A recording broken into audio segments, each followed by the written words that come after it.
Kabeh wong tuwa mesti pengen sing terbaik kanggo putra-putrine. Wong tuwa padha nyambut gawe sakuat tenagane supaya putra-putrine saged entuk pendidikan sing terbaik lan dadi wong berhasil. Nanging ora jarang kepengenan wong tuwa beda karo kepengenan putra-putrine.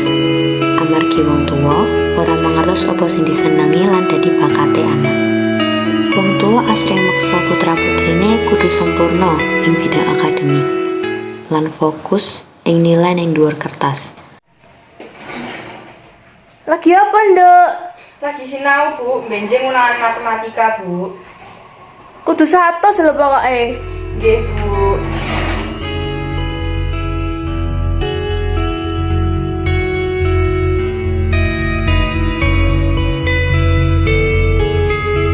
Tanpa gelem ngerti, sakjane anak-anak iku pinter ing bidange dhewe-dhewe.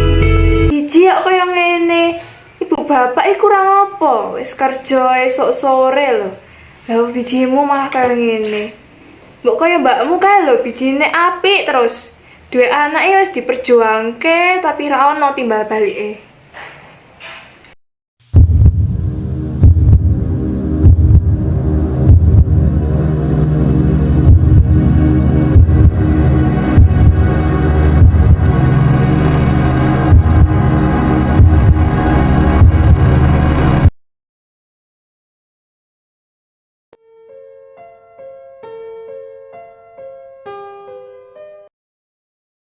Ora kabeh bocah kudu pinter matematika.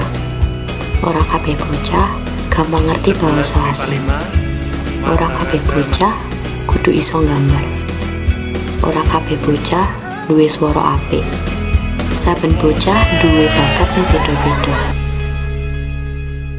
Saben bocah iku pinter lan unik kanthi carane dhewe-dhewe.